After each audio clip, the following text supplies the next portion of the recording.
This is section 1.4, and we're going to be talking about rewriting equations. Okay, so if you want to rewrite an equation, so the equation or the formula is set equal to a different variable, here are the steps that you got to follow. So first off, you got to keep in mind that you want to simplify what you can solve, but you won't be able to simplify everything. Okay, so keep that in mind. You're going to simplify everything that you can, but you're not going to be able to simplify everything. You're going to end up with some kind of equation at the end. You're not going to get an x equals 3 kind of situation. You're going to get some kind of new equation at the end, and that's going to be your answer. Okay, so let's look at an example. So some of these examples, these ones will be solving for y. Okay, so you're going to have y inside the equation, and we're going to try and peel everything away from y and get y by itself, so we have a new equation set equal to y. Okay, so for example A, let's say we started out with 5y minus x equals 10. Okay, so what we're going to do in this problem is we're going to treat x like it's another number. We're just going to move it around as much as we want, just like we do with numbers, okay? So first step is I just need to focus on getting y by itself, so I need to add the x to both sides. Remember, we're treating it like a number right now. But like I said before, you won't be able to simplify everything. So if I'm adding x to both sides, it's not going to solve and give me a nice number at the other side. I'm going to be left with 10 plus x because I can't put those two things together. They have to stay separate. They're not like terms. So now I've got 5y equals 10 plus x. Okay? My last step to get y by itself, remember I'm still trying to get y by itself here, is to divide everything by 5. So if I'm going to divide by 5, I need to divide everything by 5. Okay?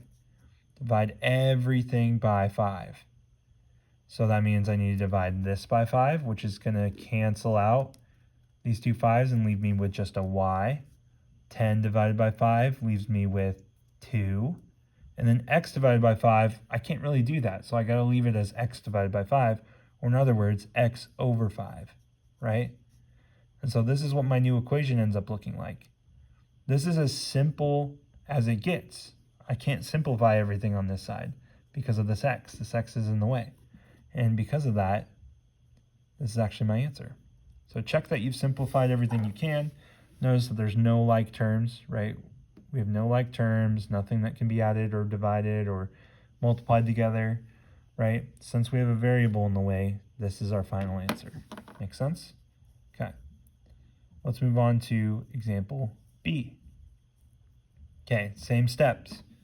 We're going to solve for y. So first thing we're going to focus on is getting rid of anything that we need to from this side and moving it to this side. So following SADMEP, well, first off we see, do we have distribution? Nope.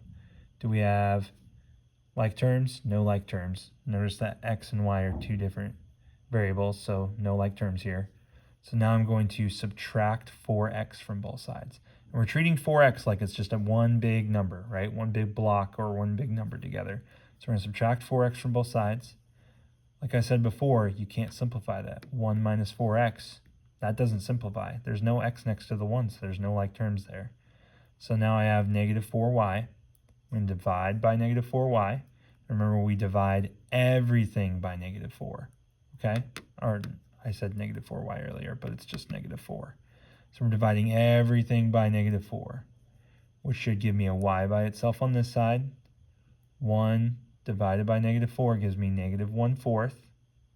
And then right here, I actually have two negative numbers being divided, so it becomes a positive.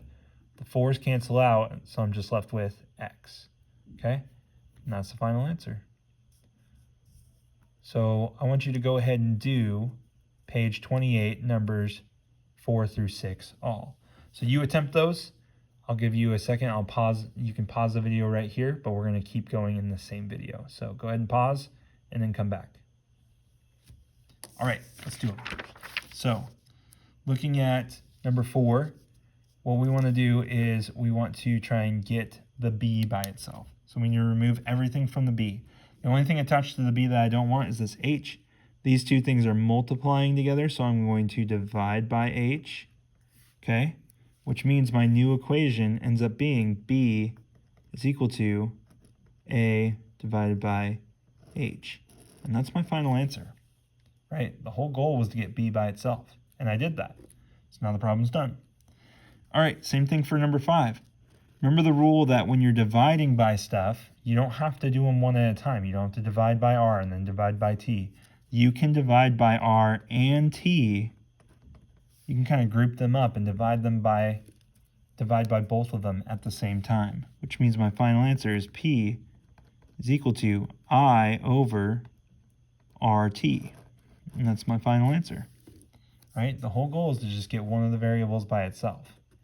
Now, number 6 is going to be kind of a complicated problem.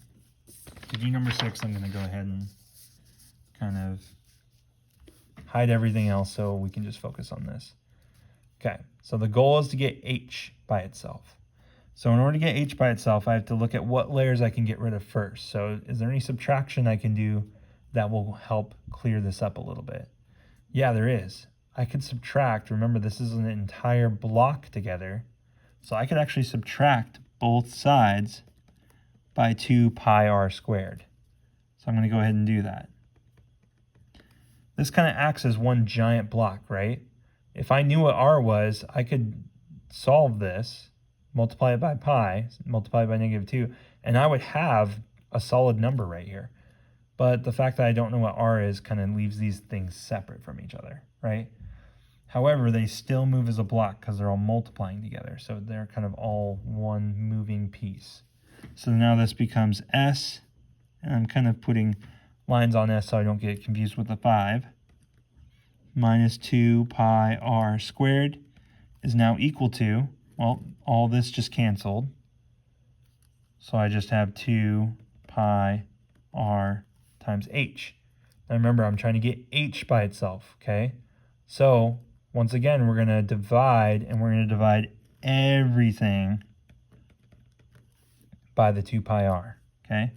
Divide everything by 2 pi r, okay? Now, this gets canceled, this gets canceled, this gets canceled, right? So all I'm left with on one side is the h. So I'm going to go ahead and write that right here. I'm going to put this h right here. H equals. Now I need to take each piece in here, each term. Notice that terms are separated by addition and subtraction. So I need to take S and divide it by this. Well, there's nothing that can be simplified in that. So what I have to do is I just have to rewrite it. S divided by 2 pi r, or S over 2 pi r. Okay? Now let's take the other like terms, -2 pi r squared. Okay? -2 divided by 2 gives me a -1, right? So I'm just going to go ahead and write that, -1.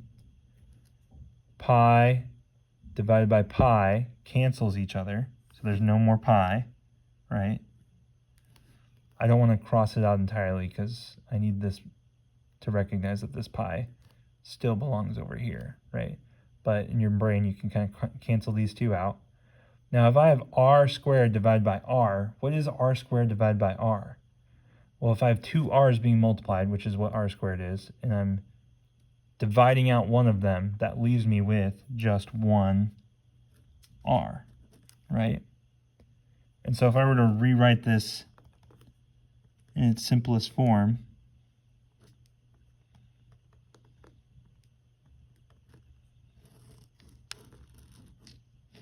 I would have h equals s divided by 2 pi r minus r. And believe it or not, that's my final answer, because I got h by itself and I simplified everything I could. So that's the answer. Okay. Let's go ahead and look at another example, and then we'll be done with this section actually. So I want to take a look at, sorry, let me do it this way. It's hard when you're at the bottom of the page. Okay, so this is the formula for Celsius and Fahrenheit. We started with this, my bad. So this is example C. We're solving for F. So this is the formula for Celsius. So if we have something that we know in Fahrenheit, we can plug it into this and solve to find the Celsius version.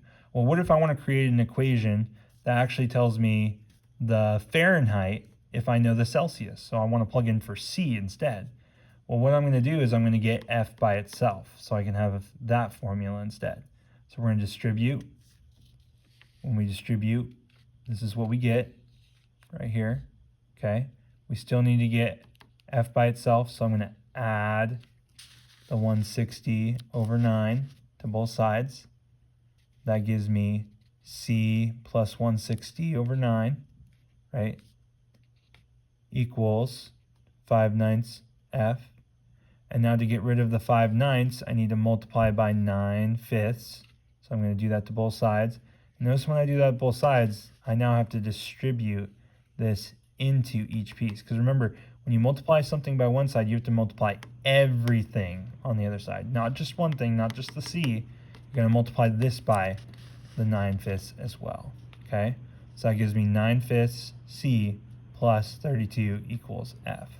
And that would be the new formula for Fahrenheit, right? If you knew what Celsius was, you could plug it in for C and solve, and you get Fahrenheit. If you want to see the math for how I solved the fractions, solve for all the fractions, it's all over here, okay? All right, so that should be section 1.4.